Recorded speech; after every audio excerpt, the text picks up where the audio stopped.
오늘은 지난주에 이어서 계속해서 말씀을 드리려고 합니다. 특별히 오늘 말씀에도 보니까 그런즉 형제들아 어찌할까, 너희가 모일 때에 찬송시도 있으며 가르치는 말씀도 있으며 계시도 있으며 방언도 있으며 통역함도 있나니 모든 것을 덕을 세우기 위하여 하라.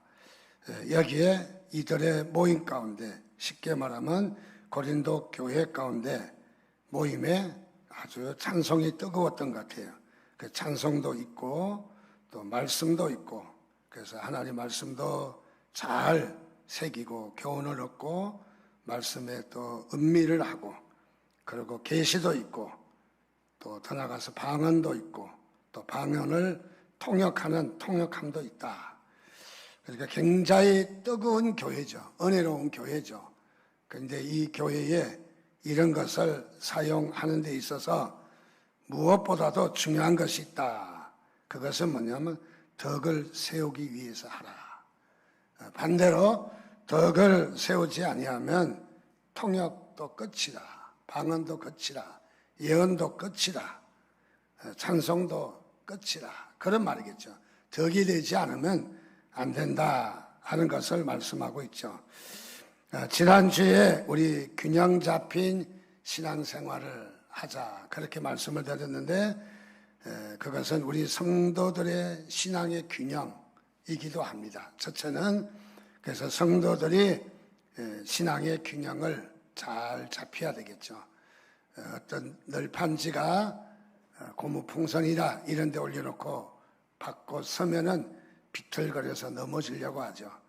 균형을 잘 잡는 것은 상당한 그 운동신경이 발달되어 있고 또 잘 체력을 잘 조절해야 설 수가 있는 거죠.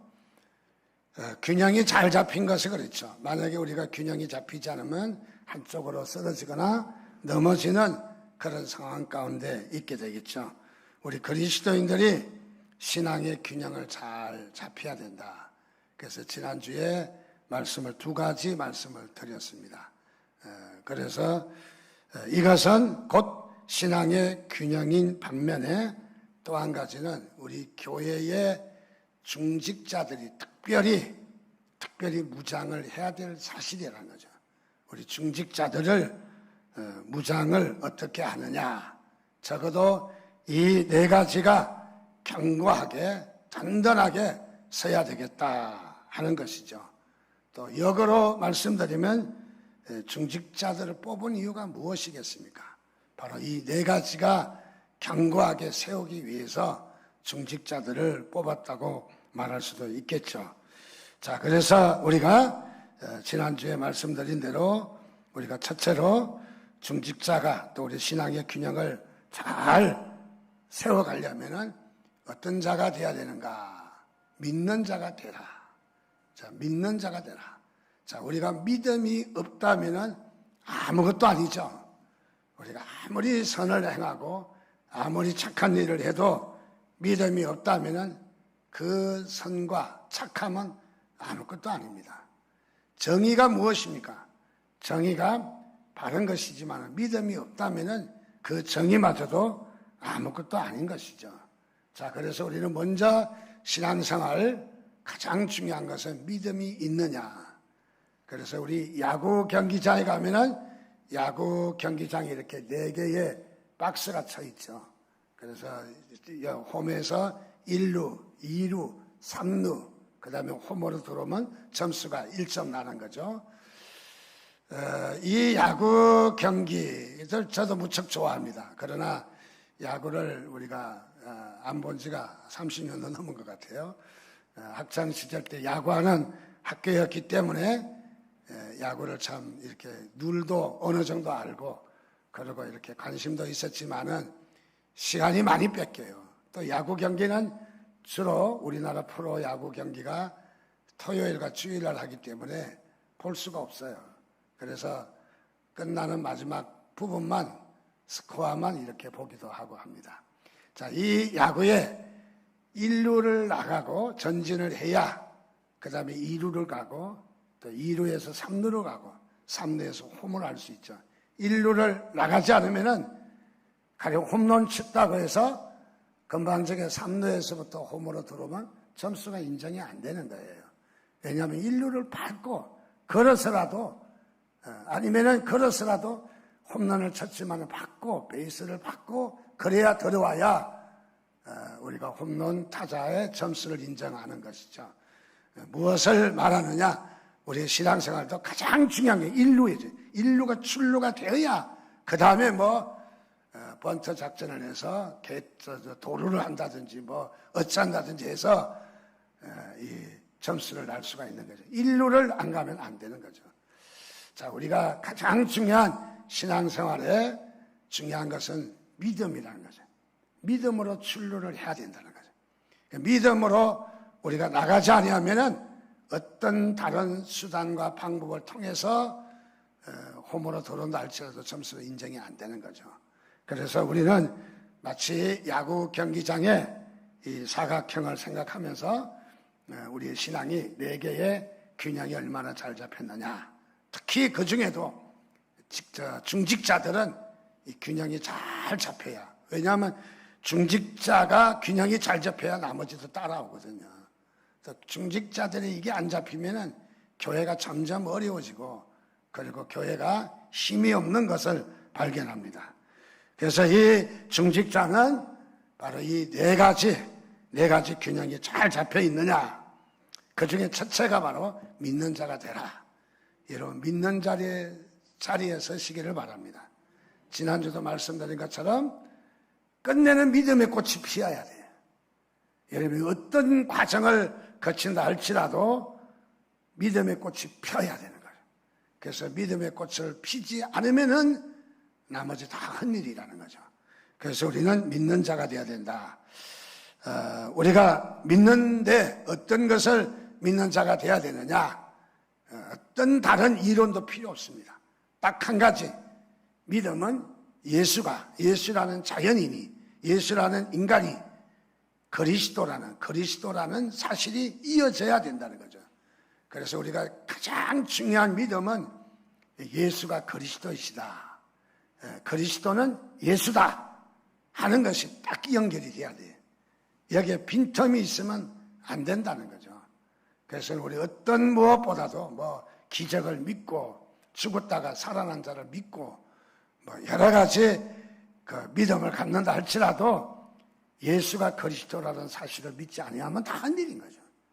그래서 우리는 예수가 그리스도이시다, 메시아이시다 꼭 기억하고 꼭 여러분이 다짐하는 그런 삶이 있기를 주님의 이름으로 축원드립니다. 귀신들도 당신은 하나님의 아들이로소이다 라고 귀신들도 예수님을 잘 알아요. 그래서 우리를 떠나가라고 멸하지 마십시오. 아니면 돼지떼에게로 들어가기라도 선처를 바란다고 귀신들이 떠들고 야단을 칩니다. 어떤 분인지 예수를 잘 알아요. 알기는 잘 아는데 믿지는 않아요. 귀신들이 알기는 잘 아는데 믿지는 않습니다. 자, 그래서 우리는 어느 누가 기적을 일으키고 어느 누가 요즘 뭘 일어나는 붕해를 하고 새로운 센세이션을 일으킨다 할지라도 예수가 그리스도이심을 선포하는가 안 하는가 가만히 봐야 돼요. 여러분이 그걸 분별할 수 없다면은 신앙에 이거 병들기 쉽게 시들어요. 쉽게 유행하는 신앙에 따라갈 것이 아니라 우리는 예수가 그리스도이신가 하는 것을 반드시 확인해야 돼요. 그걸 복음을 전하는가. 그래서 오늘 예수가 그리스도이시다 하는 것을 여러분 꼭 기억하시기를 주님의 이름으로 축원드립니다. 두 번째는 우리가 야구 경기장의 두 번째 출루는 우리가 어떤 사람이 되어야 되느냐? 호스트가 되라. 즉 주인의식을 가지라. 이 말이죠. 우리 신앙생활 하면서 중요한 또 한 가지는 하나님께서 우리를 교회로 부르셨다는 것이죠. 자, 교회로 부르셨는데 우리가 우리가 주인의식이 있느냐 하는 거죠. 어떤 처지에 놓이든지 어떤 사람은 그 방관자, 그저 팔짱 끼고 강 건너 불구경, 강 건너에 불 났는데 그 불이 우리 집까지 옮겨 붙겠습니까? 강이 물이 철철 넘치는데, 그래서 강 건너 불구경은 아주 태평하고 있어요. 아주 그냥 방관하고 있어요. 아주 그냥 미동도 움직이지 않는 거죠. 자, 우리가 신앙생활할 때 가장 중요한 것은 교회 안에서 주인의식이 있느냐. 정말 교회를 염려하고 교회를 관심을 가지고 오늘도 교회에 예배가 잘 준비되었는가. 또 더 나가서 오늘도 새는 데는 없는가. 비 피해는 없는가. 다행히 우리 교회는 기존의 유리창에 물 새는 것 외에는 피해가 없어요. 얼마나 감사한지요. 가까운 천주교나든지 교회들이 지하에 물이 한강같이 돼가지고 난리가 나기도 하고 양수기를 빼내기도 하고 그러는데, 금년에는 우리 교회 물장난도 없이 조금 새는 데는 있어요. 지붕에 탁구장하고 저기 유아실이 조금 셉니다. 좀 보수 공사를 해야 되는데 거기에 물 좀 들어온 거 외에는 물은 평소에도 들어왔어요. 그래서 큰 위기의식을 안 느끼는 것 같습니다. 그래서 교회가 비가 새지 않나, 물이 새지 않나, 교회 가운데 여러분 주인으로 서시기를 바랍니다. 주인의식 가지시기를 바랍니다. 내 집을 간수하듯이 우리 교회를 어떻게 내가 주인의식으로 서야 되냐. 주인의식을 가진 자는 주인이 되는 거예요. 주인의식이 없는 자는 주인이 될 자격이 없어요. 그런 사람 맡겨봤자 관리가 안 돼요. 자, 그래서 우리는 어떤 주인의식을 가지고 있느냐 하는 것을 우리가 다시 한번 우리가 확인하고, 그래서 여러분들이 주인으로 설 때 하나님도 여러분을 주인으로 세우시는 거죠. 그래서 하나님이 세우시는 주인이 되시기를 주님의 이름으로 축원드립니다. 자, 그러면 이제 세 번째는 어떤 우리의 무장이 되어야 되느냐? 세 번째는 봉사와 헌신을 해야 합니다. 봉사와 헌신. 자, 우리 쉽게 이야기하면 교회에 중직자를 세울 때는 봉사하고 헌신하라고 세운 거예요. 봉사하고 헌신하라고. 그래서 봉사와 헌신이 안 되면은 나머지 신앙이 발전하지 않습니다. 하나님은 우리를 교회로 부르셨어요. 그래서 교회가 어디 있느냐? 눈을 동그랗게 뜨고 찾아봐도 교회가 안 보이는데요. 여러분이 교회예요. 그래서 여러분이 이 모임 자체가 이게 교회 공동체, 이 교회잖아요. 하나님을 우리를 교회로 부르신 것을 믿으시기 바랍니다. 그래서 우리 모임을 하나님은 피로 값주고 사신 교회라고 이야기합니다. 교회. 그래서 우리가 교회라는 것이죠. 또 우리를 교회 가운데 교회이지만은 무엇으로 부르셨느냐 하면 일꾼으로 부르셨다고 그랬어요. 일꾼. 종으로 부른 것이 아니라 그냥 나그네로 부른 것이 아니라 그냥 지나가는 행인으로 부른 것이 아니라 하나님은 우리를 일꾼으로 불렀다. 여러분 교회 일꾼인 것을 믿으시기 바랍니다. 내가 일꾼이야, 일꾼. 우리 교회 일꾼이 되어야 돼. 그래서 일꾼이 되고자 하는 다짐이 필요합니다. 그래서 하나님은 교회 일꾼, 여러분 모든 한 사람 한 사람을 다 하나님께서는 함께 부르셨다는 거죠. 교회로, 일꾼으로 또는 교인으로 하나님은 이런 공동체로 부르셨다는 것이죠. 자, 교회 가서 무엇 하느냐? 주님 만나야죠. 교회에서 가장 중요한 것은 주님을 만나는 겁니다. 하나님을 만나야 됩니다. 하나님을 만나지 않으면 우리에게는 아무런 소용이 없습니다. 예배 가운데 예배를 통해서 하나님을 경외하며 하나님을 만나야 됩니다. 그래서 우리가 하나님 만나기 위해서 내 마음도 가다듬고 내 마음도 정말 가난하게 되어서 하나님 만날 수 있도록 우리가 하나님 만나는 데 초점을 맞춰야 됩니다. 그래서 우리는 교회 와서 하나님 만나야 합니다. 자, 하나님 만나면 끝이죠. 다 됐다. 끝이다. 이제는 더 이상 없다. 라고 말할지 모르겠지만은 하나님을 만났다면 이제 주님 안에 봉사해야 되는 거예요. 봉사가 뭐냐? 봉사를 통해서 주님을 만나기도 하지만은 봉사의 근본적인 뜻은 하나님 만난 자의 그 후에 만난 자의 모습이라는 거죠. 그래서 우리는 율법을 잘 지켜서 구원받는 것이 아니라 우리는 구원해 주셔서 감사해서 율법을 지키는 거죠. 우리가 봉사가 무엇입니까? 열심히 잘 봉사해서 헌신해서 우리가 구원받는 것이 아니라 하나님이 우리를 구원해 주신 것을 감사해서 우리가 봉사하는 거예요. 그 봉사에는 반드시 뭐가 있어야 된다? 감사가 있어야 돼. 감사. 자, 그래서 우리는 이런 감사가 있느냐 하는 것이죠. 교회 우리 그리스도인들이 또 꼭 있어야 될 것이 무엇일까? 성령의 9가지 열매, 사랑과 희락과 화평과 오래 참음과 자비와 양성과 충성과 온유와 절제라고 하는 9가지 열매가 우리의 신앙생활에 주렁주렁 열려야 돼. 어느 집사님의 삶 가운데 사랑이 많아. 어느 집사님 희락이 많아.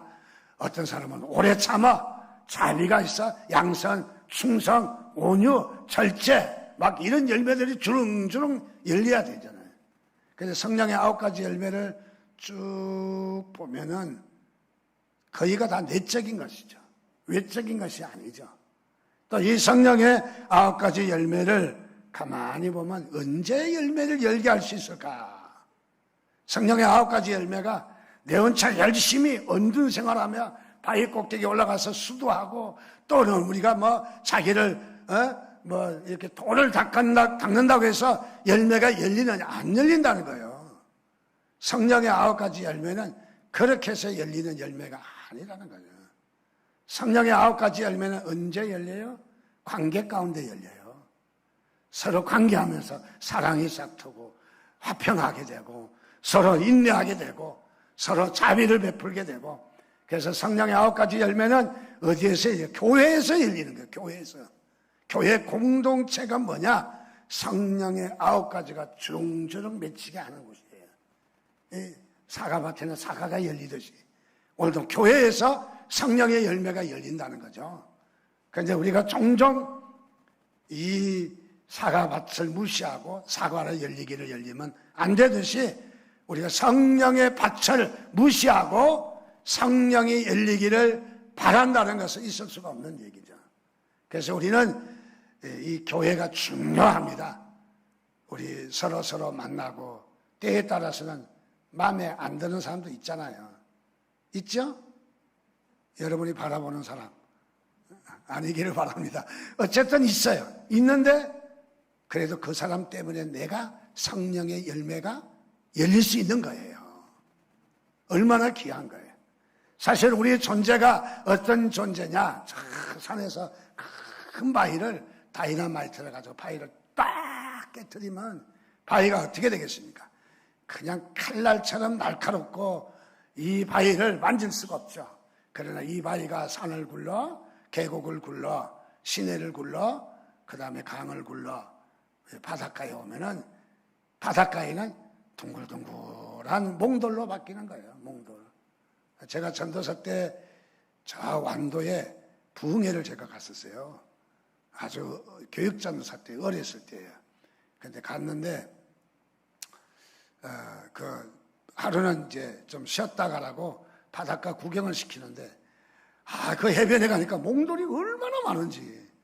그래서 그냥 무겁지만은 2개를 주워가지고 가방 속에 끙끙 앓고 그때는 차도 있는 것도 아니고 오로지 시내버스 타고 그러고 종일 와야 되니까 그렇게 해서 올라오는데 집에 가져와서 몽돌 2개가 예뻐서 다 꺼냈더니 우리 어머니가 오이지 담는 데 탁 쓰더라고요. 그래서 엄마 나 그거 얼마나 어렵게 주워왔는데 그래도 야 몽돌 하는 게 제일 좋다. 오이지 담는 데 제일 좋다 하면서 덜썩 집어넣더라고요. 자, 이 몽돌이 되는 것은 그냥 되는 것이 아니죠. 서로 찔려기도 하고 찔리기도 하는 거죠. 관계 가운데 우리가 성령의 열매를 맺는다는 거죠. 여러분 교회가 얼마나 중요한지를 우리가 다시 한번 배울 수 있는 거예요. 교회가 첫째 주님 만나죠. 우리의 구원의 주 예수 그리스도를 만나죠. 둘째는 우리가 성령의 열매가 열리도록 우리를 단련하는 거예요. 인격을 단련하고 성품을 단련하고 우리의 삶을 단련하고, 그래서 신앙생활 좀 하게 되면 둥글둥글해지는 거야. 이제 까칠한 것이 없어지는 거야. 옛날에는 까칠해서 아이고 그 옆에 가기가 힘들었는데 이제는 성령의 열매가 주렁주렁 열려서 까칠한 것이 다 이제 제거되고 둥글둥글 어디서나 그저 대화도 되고 관계도 되고. 여러분, 교회가 이런 곳입니다. 하나님이 이렇게 살라고 부르신 것이죠, 교회 가운데. 자, 그래서 교회는 헌신하고 봉사하는 것이 뭐냐, 나를 훈련하는 참으로 귀한 곳이다 하는 것을 여러분 믿으시기를 주님의 이름으로 축원드립니다. 그래서 우리는 하나님 앞에서 바로 이렇게 잘 훈련되어지는 이 교회라는 곳을 우리가 작은 방해 요소 때문에 우리 구데기 무서워서 창 못 담그는 거죠. 그래서 교회 필요 없다. 교회는 뭐 부패했다. 교회가 부패한 거는 이미 알고 있어요. 교회가 완벽하지 않습니다. 교회가 흠이 있습니다. 단점이 있습니다. 그럼에도 불구하고 교회는 단련하고 훈련해서 하나님의 자녀로 성장시켜 나가는 것이 교회죠. 그래서 구더기가 생긴다고 해서 여러분 도망갈 필요가 없다는 거죠. 교회에서 뭐가 난 사람 때문에 못 나가겠다. 자기만 손해인 거죠. 자기만 손해보는 거예요. 하나님은 모든 사람을 다 공평하게 대하지 않습니다. 그 달란트에 비해 보면 어떤 사람은 5달란트, 어떤 사람은 2달란트, 어떤 사람은 1달란트. 아이, 1달란트 보고 날 보고 뭐 하래? 나 기분 나빠서 안 해. 지만 손해라는 거죠. 자기만 손해라는 거예요.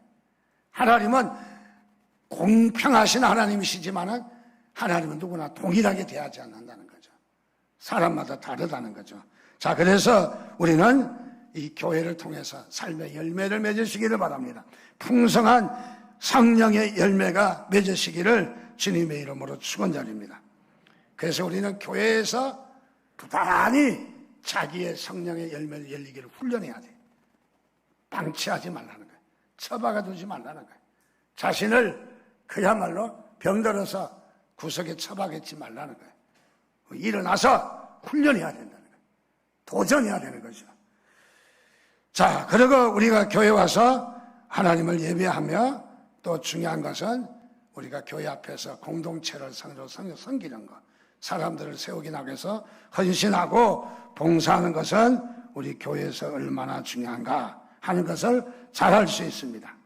자, 예배란 무엇인가? 예배란 워십입니다. 그리고 봉사란 무엇인가? 희생이란 무엇인가? 이 영어에서는요, 다 어원이 하나예요. 똑같아요. 똑같은 어원이 쉽게 말하면 한 집에서 나왔어요. 한 가족이에요. 한 가족. 따로따로 나온 것이 아니라는 거죠. 그러니까 예배라는 단어나 희생이라는 단어나 헌신이라는 단어나 똑같은 출처야. 똑같이 나왔다는 거죠. 그러니까 같은 한 배 속에서 쌍둥이야. 새 쌍둥이. 다를 것이 없어. 사람은 쌍둥이라도 다르겠지만은 여기는 다른 거가 아니라는 거야. 무엇을 이야기하느냐? 예배도 중요하지만은 봉사도 중요하다. 우리는 하나님은 우리를 무엇으로 부르셨느냐? 희생자로 부르셨다는 거죠. 희생을 통해서 하나님은 큰 일을 하시는 것을 발견합니다. 자, 그래서 우리는 교회 가운데서 예배와 봉사와 희생, 뭐 그 외에도 전도와 기도와 뭐 다 있죠. 이런 것들이 우리를 얼마나 살찌게 하는지, 풍성하게 하는지 보여주는 바로 그런 부분입니다. 자, 그래서 우리는 특별히 교회 안에서 직분자로서는 이렇게 세워져야 돼요. 봉사해야 돼요. 봉사하지 않고 무슨 직분자를 감당을 할 수 있겠습니까? 그래서 우리는 땀 흘려 수고해서 열심히 봉사해야 합니다. 그래서 이 봉사는 우리에게 선택사항이 아니라 필수사항인 것입니다. 내가 하고 싶어서 하고 하기 싫어서 안 하는 것이 아니라 봉사는 하나님께서 우리에게 명령하신 아주 중요한 것입니다. 우리 교회는 원고에 없던 얘기를 좀 하면은, 우리 교회는 직분자를 세울 때 그냥 목사님이 골라가지고 몇 명 후보자 세우는 거 절대 아닙니다. 자꾸 그린 줄 알고 오해를 하셔요. 그래서 이번 기회에 말씀드립니다. 우리 교회는 가령 장로님을 세우려면은 지금까지 그래왔어요. 몇 명을 세울까 기도합니다. 기도해서 하나님 우리 교회에 여러 가지 면으로 볼 때에 몇 명을 세우면 좋겠습니까? 우리 장로님들 함께 기도합니다. 그래서 우리 장로님들과 함께 의논해서 가장 근사치 숫자, 그래서 3명이냐 4명이냐 그렇게 해서 숫자를 정합니다. 숫자를 정하면은 장로님들을 통해서 추천을 받습니다. 누가 장로가 되면 좋겠느냐. 그리고 어떤 분은 김아무개, 어떤 분은 박아무개, 어떤 분은 최아무개 추천을 하면은 이렇게 추천을 합니다. 추천을 하면은 먼저 장로된 자들이 투표를 합니다. 한 사람을 놓고 장로와 저를 포함해 8명이 투표를 합니다. 80문항을 질문하는 거죠. 어떻게? 물론 똑같지만은 이분이 예배 생활을 잘 하는가? 이분은 교인들과 교제가 원만한가? 헌신과 봉사를 하는가? 근데 yes, no 하면 얼마나 쉽겠어요? 그렇게 안 하죠. 어떻게 하느냐면 봉사를 잘 하는가 하면 1점에서부터 10점까지인데 거기다 점수를 동그라미를 하죠. 어떤 분은 10점, 어떤 분은 3점 줄 수 있어요. 예배생활 이 사람의 평가할 때 이 사람은 3점, 이 사람의 평가할 때는 5점. 그리고 15가지 문항을 그렇게 질문을 합니다. 질문한 것을 투표를 그렇게 해요. 투표를 동그라미냐 X냐 치는 것이 아니라 15가지를 하나하나 체크를 다 해요. 그래서 전체 통계를 해서 기본 점수 60점 미만이면 후보에서 탈락합니다. 후보에서 탈락해요. 그러고 나서 그 후보들 중에 점수가 되는 분만 추려서 우리가 기도하며 교회 앞에 내놓습니다. 그것도 거기에서 2배수를 가급적이면 내놓죠. 그러면 거기에 교인들이 투표해서 이제 거기에 장로를 선정하게 되는 거죠. 무엇이냐면 세밀하게 봅니다. 봉사를 하는가, 헌신을 하는가, 자, 이런 것을 봅니다. 자, 주님께서는 우리를 봉사해야 되는 이유를 설명합니다. 첫째, 우리를 어떻게 봉사하기를 원하시는가? 고린도전서 6장 19절에서 20절 말씀해 보니까 너희 몸은 너희가 하나님께로부터 받은 바 너희 가운데 계신 성령의 전인 줄 알지 못하느냐? 하나님은 우리에게 이렇게 말씀해요. 너희 몸이 성령의 전이라는 거예요. 성전이라는 거죠. 몸이. 우리를 그저 값싼 우리의 고깃덩어리로 보지 않았다는 거죠. 성령의 전으로 보았다는 거죠. 무엇을 말하느냐? 주님은 우리를 주님 자신의 것이라고 이야기하는 거죠. 우리는 누구의 것이다? 주님의 것이다. 주님의 것이라고 말씀하고 있습니다. 그렇기 때문에 우리는 주님의 몸이라는 사실을 잊으시면 안 된다는 거죠. 항상 우리는 그리스도께서 우리를 낳았고 양육시켰고 보호하셨고 또는 우리를 통해서 헌신하기를 원하신다. 두 번째로 고린도전서 4장 1절 2절 말씀해 보니까 사람이 마땅히 우리를 그리스도 일꾼이요 하나님의 비밀을 맡은 자로 여길지어다. 그리고 맡은 자들에게 구할 것은 충성이니라. 자, 여기에 보니까 주님은 우리를 봉사를 요구하신다는 거죠. 우리에게 헌신과 봉사를 요구하신다. 그래서 여러분, 주님이 우리에게 그토록 원하시는 것이 무엇입니까? 우리를 그리스도 일꾼으로 여기라. 일꾼으로. 그리고 그 일 자체가 뭐냐면 주님과 우리에게 은밀한 비밀의 관계라는 거예요. 은밀한 비밀의 관계. 그리고 일을 맡았다면 무엇하라? 맡은 자에게 구할 것은 충성이니라. 충성이라. 사탄이 제일 먼저 어떻게 접근하는지 아십니까? 충성해라. 일해라. 열심히 해라. 봉사해라. 그런데 기쁘게 하지 마라. 불평하라. 원망하라. 사탄은 끊임없이 우리에게 그렇게 유혹하고 있습니다. 신명기 10장 2절에서 13절 말씀에는 이스라엘아 내 하나님 여호와께서 내게 요구하는 것이 무엇이냐? 요구하시는 것이 있대요. 내 하나님 여호와를 경외하며, 첫째 하나님을 경외하는 것, 그의 모든 도를 행하고 그를 사랑하며 마음을 다하고 뜻을 다하여 내 하나님을 섬기고, 여기 보십시오. 마음을 다하고 뜻을 다하고 힘을 다하여 하나님을 섬기라. 봉사라는 얘기죠. 봉사. 우리 하나님은 끊임없이 우리에게 봉사를 요구하시는 것을 발견할 수가 있습니다.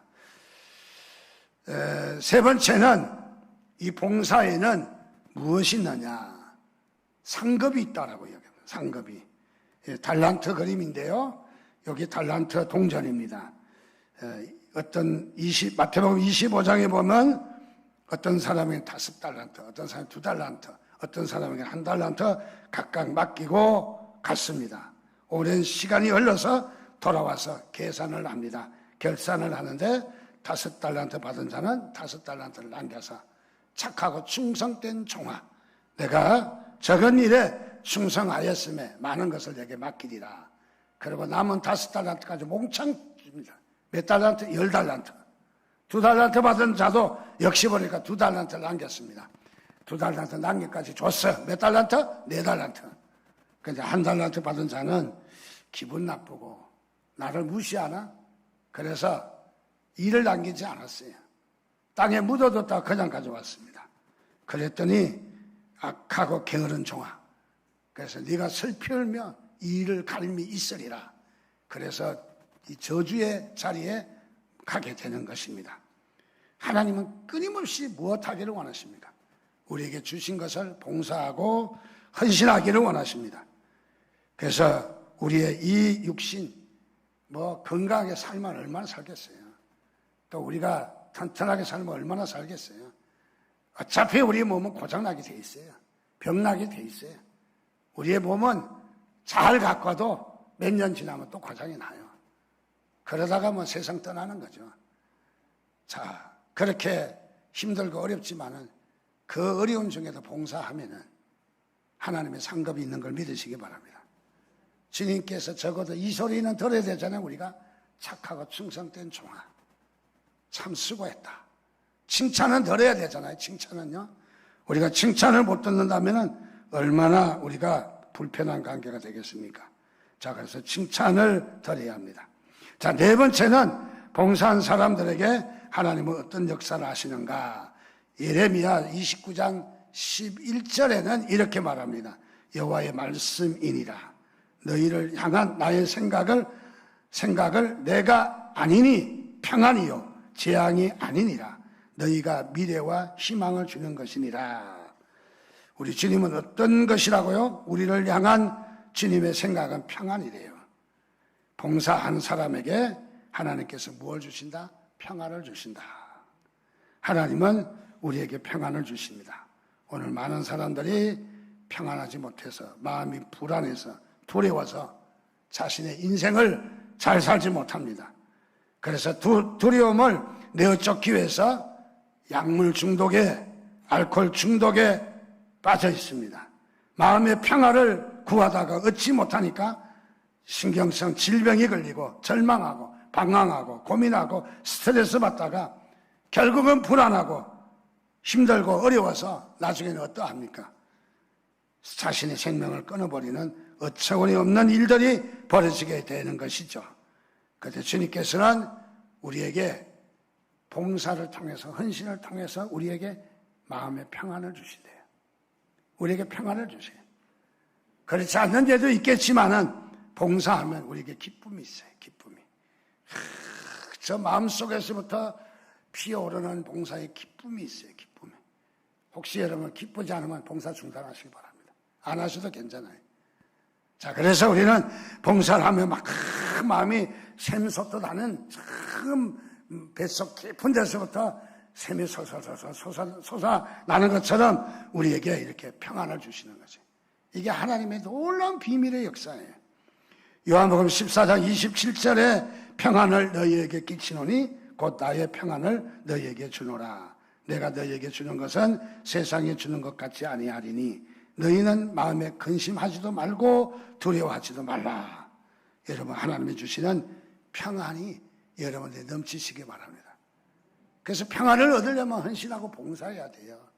그 봉사하는 자에게 주님께서는 큰 평안으로 역사하는 것을 믿으시기를 주님의 이름으로 축원드립니다. 자, 그러면 우리가 어떻게 헌신하고 봉사해야 되느냐? 어떻게 헌신하고 봉사해야 되느냐? 그것은 먼저 첫째는 몸을 드리라. 몸. 둘째는 마음을 드리라. 마음을.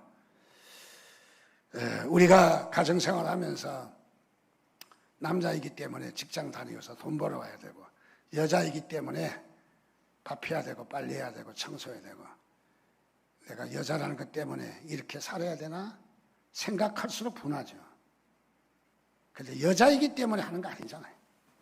남자이기 때문에 하는 게 아니라 내 가족이, 내 남편이, 내 자녀가 먹고 살아야 되기 때문에 우리가 어려운 것도 힘든 것도 하지 않습니까? 내 자녀가. 즉 다시 말하면 우리는 팔자가 그래서 일하는 것이 아니라 하나님께서는 우리를 자녀들을 사랑하기 때문에, 우리도 하나님을 사랑하기 때문에 우리가 하는 것은 하나님 앞에 사랑하는 마음으로.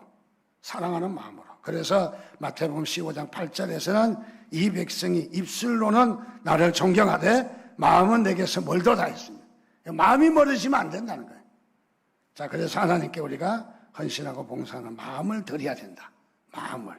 세 번째로 기쁨으로 우리가 하나님 앞에 헌신해야 된다. 기쁨으로. 그래서 각각 그 마음에 정한 대로 할 것이요 인색함으로나 억지로 하지 말라. 하나님은 즐겨내는 자를 사랑하시느니라. 네 번째는 재능을 주신 것을 잘 바치라고 이야기합니다. 마지막 네 번째는 우리가 신앙의 균형이 잡히려면 어떤 우리의 신앙이 있어야 되느냐? 그것은 덕입니다. 덕이 있느냐?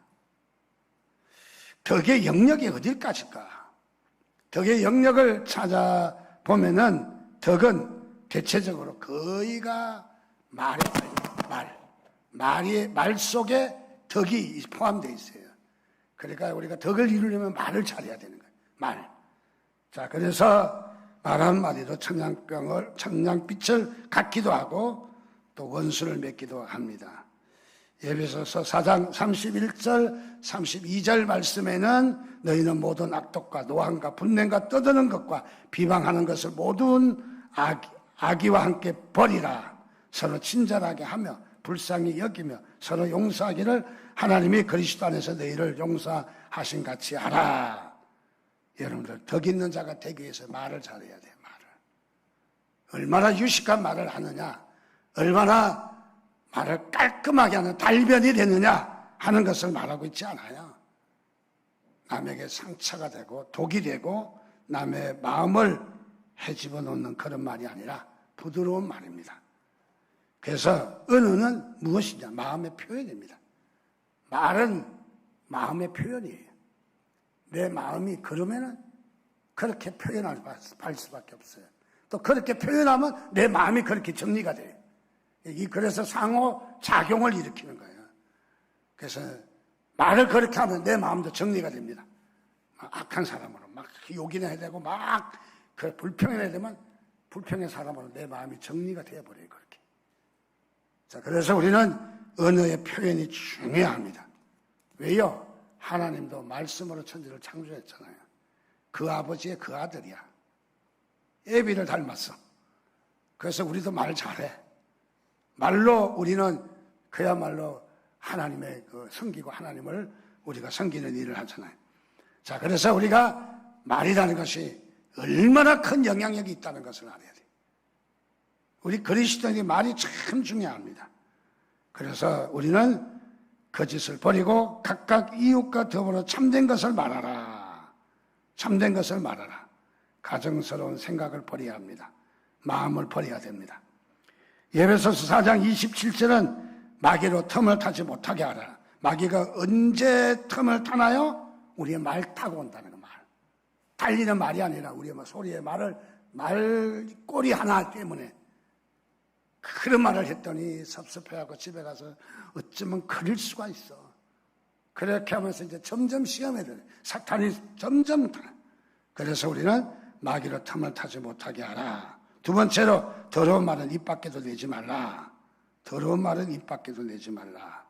베드로후서 1장 5절 7절에 보니까 그러므로 너희가 더욱 힘써 너희 믿음의 덕의 지식은 지식의 절제의 인내를 인내의 경건의 형제 우애에 사랑을 더하라.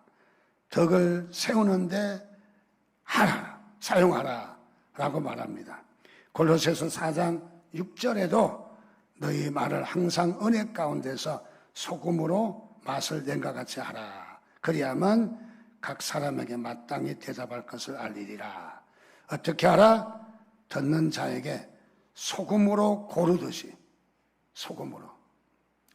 제가 군에 있는데 그 테니스장에 병사들이 막 소금을 갖다 뿌리고 막 정리를 하더라고요. 그래서 옆에 있던 장교에게 물었습니다. 저 뭐 하는 거냐고 물었더니 모르십니까? 그래요. 당연히 모르지. 김치 담을 거 테니스장에다 담나? 그래서 무식한 생각을 하고 있었죠. 그런데 말을 합니다. 테니스장을 고르게 하려면 소금을 갖다 깔아야 된대요. 소금이 별 군데 다 쓰이더라고요. 소금으로 고르게 하라. 소금으로 고르면 가장 이 고르는 것이 잘 평행을 유지할 수 있나 봐요. 오늘 성경에도 보니까 너희 말은 항상 은혜 가운데서 소금으로 고르라는 거예요. 소금으로 다 내려간 데는 메꾸고 올라온 데는 눌리고, 그래서 소금으로 잘 고르라는 얘기예요. 평평하게 하라는 거예요. 소금은 맛을 냅니다. 자, 그래서 소금은 더러운 말과 생각지도 않았던 그런 말들을 우리가 고르고 정화하고 다 해야 합니다.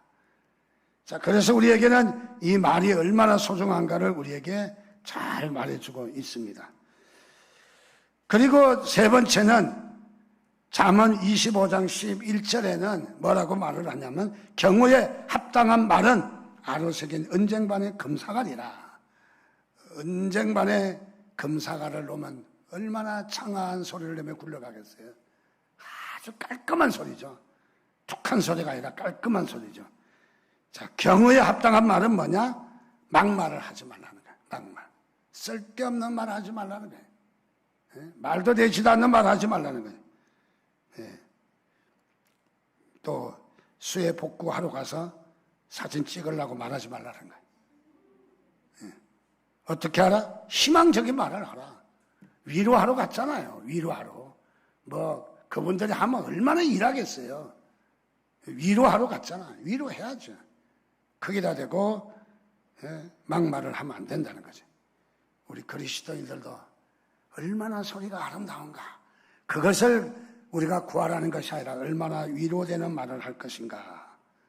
그래서 말을 할 때 적어도 세 가지는 생각하라는 거예요. 첫째, 말을 하려면은 내가 이 말을 함으로 하나님께서는 어떻게 판단하실까?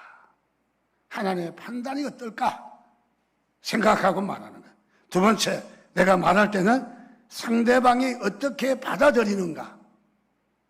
상대방의 입장에서 생각하라는 거예요. 상대방의 입장을 무시하면 안 된다는 거죠. 내 생각대로 내 입에 돌아가는 대로 말하는 것이 아니라 상대방이 어떻게 받아들이는가? 중요한 거죠. 세 번째는 이 말의 결과가 어떻게 나타날 것인가? 적어도 세 가지를 새겨보며 말을 하면 말에 대한 실수가 없을 거라고 생각합니다. 그렇습니다.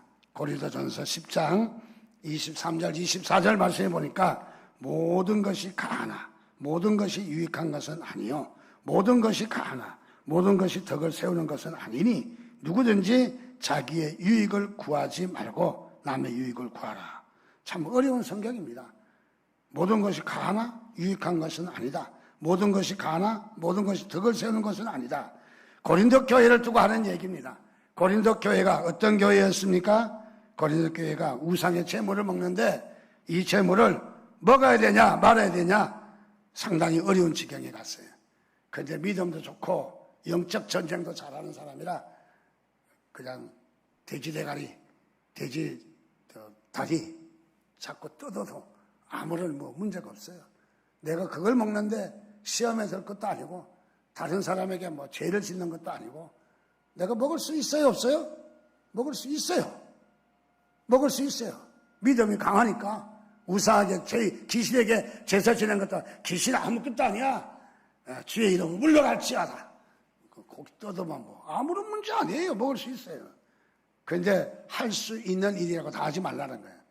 초신자는 벌벌 떨잖아요.